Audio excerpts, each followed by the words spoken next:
Hi again, everybody. I'm Jim Kelly. We are all, of course, too familiar with the tragedy that surrounded the great Pelle Lindbergh, the Flyers' great goaltender, earlier this year. Well, hockey this week tragically lost another all-star netminder. He was billed as the greatest goaltender, perhaps of all time, the late Jacques Plante, a man that we alluded to throughout the first period, who actually invented the face mask that the goaltenders now wear. Jacques Plante, he led the Montreal Canadiens to 6 Stanley Cups. He himself won 6 Vezina trophies for his outstanding goaltending. Besides the Canadiens, his teams included the Rangers, the St. Louis Blues, Toronto, Boston, and ironically, Jacques' career ended up here in Edmonton. They were then in the WHA. Dave Hodge of the Canadian Sports Network has a fond remembrance and a look back.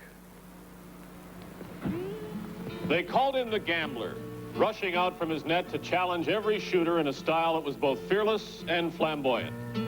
This was the rare talent of Jacques Plante, perhaps the greatest goaltender ever to play in the National Hockey League. Jacques Plante turned tradition on its ear. Not only did he roam far out of his net to challenge for the puck, he even went behind the goal to sweep up for his defenseman. Plante also earned himself a permanent place in hockey folklore by being the first goalkeeper to wear a face mask. Many actually credit him with inventing the face protection. And it's certainly true that only Plante's stubborn persistence with the mask established it as standard equipment for all goaltenders. At first, he only wore the mask during the Canadiens' practices. Toe Blake, Montreal's coach and a hockey purist, refused to let Jacques use the mask in league games. But this ruling was finally put to the test in November of 1959, when the Canadiens were playing against the New York Rangers at Madison Square Garden. A shot by Andy Bathgate of the Rangers struck Plante squarely in the face. The goalie was badly cut and had to be helped to the dressing room where his face was stitched. The injury had all the earmarks of a catastrophe for the Habs. At this point in NHL history, teams did not carry a backup goalie. Plante seized the initiative. He calmly informed Coach Blake that he would not return to the ice unless he could wear his face mask. The deadlock between the two lasted a full 20 minutes before Blake gave in. It was a bold move which quickly took fire. With very few exceptions, almost every other NHL goalie copied Plante's idea. But even this significant chapter in hockey history should not overshadow Jacques Plante's formidable record as a netminder par excellence. During his 11 seasons as the anchor behind the great Canadiens teams, Plante won the Vezina Trophy as the NHL's premier goaltender no less than 6 times. And in 1962, he won the Hart Trophy as the most valuable player, the only Montreal goalie to record that achievement.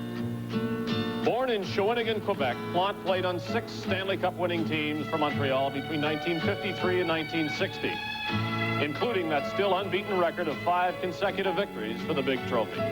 He notched 58 shutouts in 556 games with the Habs. In June 1963, Jacques Plante was traded to the New York Rangers.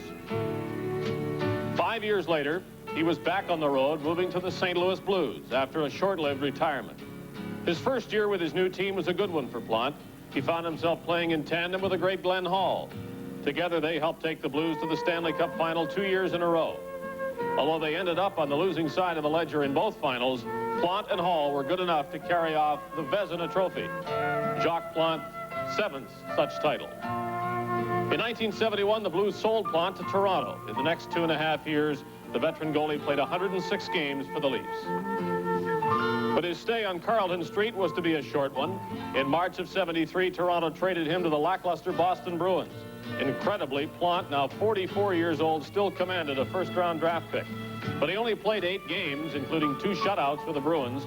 After a short stint with Edmonton in the WHA, Jacques Plante retired again, this time for good. The year was 1975, and Jacques Plante now turned his attention to goaltending coaching and scouting both in Canada and Switzerland.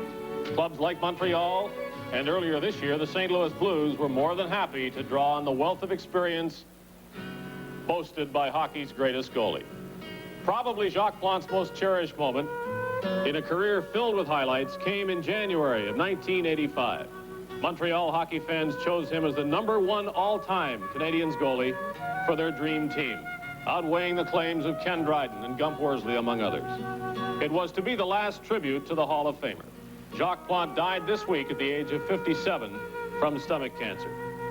Late in life, he said his biggest reward was to spend his days talking with young goalies and knowing that they appreciated that. The reward for hockey fans everywhere was to see Jacques Plante invent the modern art of goaltending every time he went onto the ice.